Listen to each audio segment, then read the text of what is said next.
The question is that the document be noted, and I call the member for Riverina. Thank you, Deputy Speaker.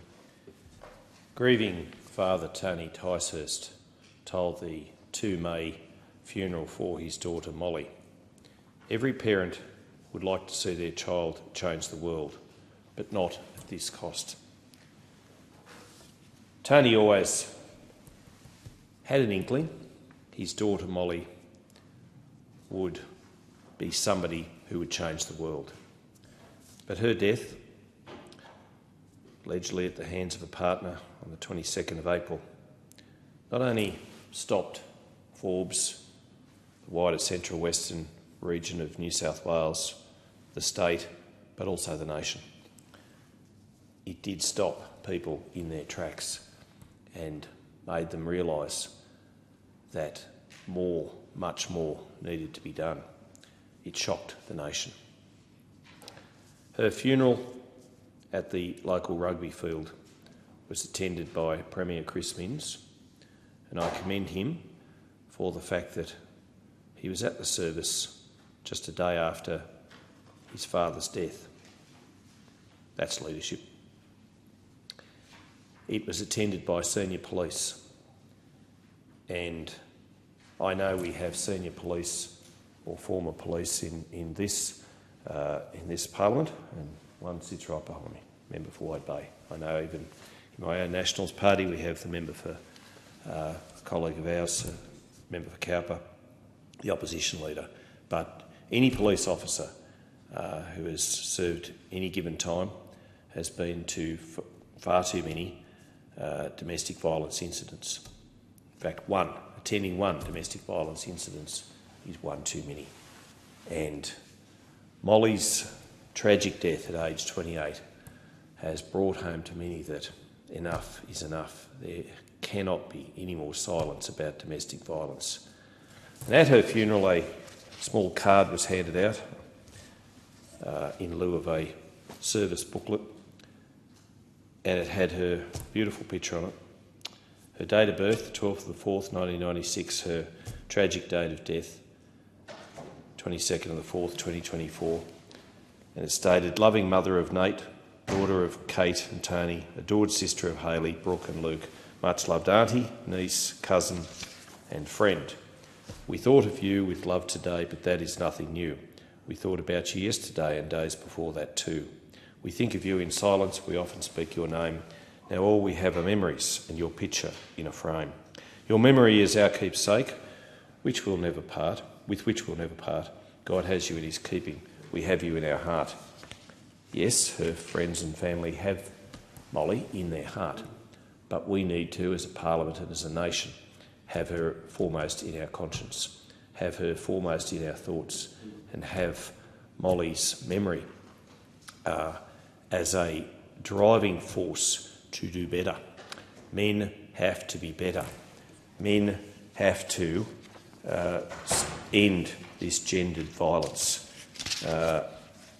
I note that Wagga Wagga recently had a vigil, a rally of sorts, although it was more of a coming together of our community to say that we are not going to accept this any longer.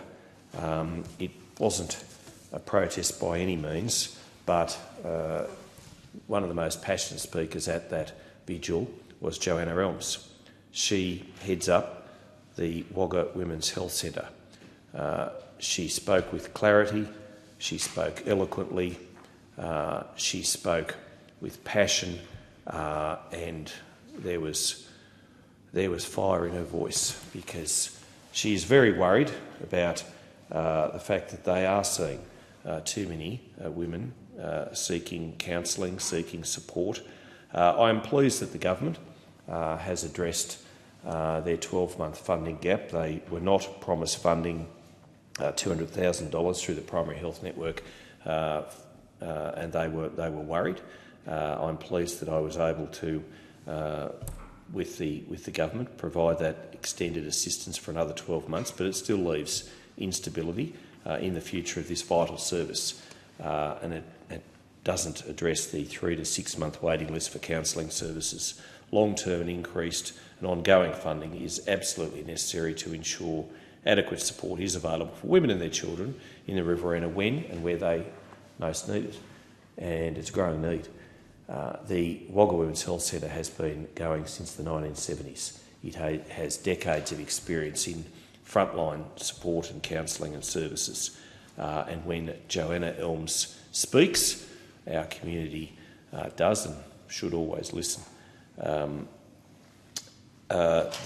Similarly, the Wilcannia Forbes Catholic Care, which does so much vital and important work throughout the Central West, was unable to access funding through the state government.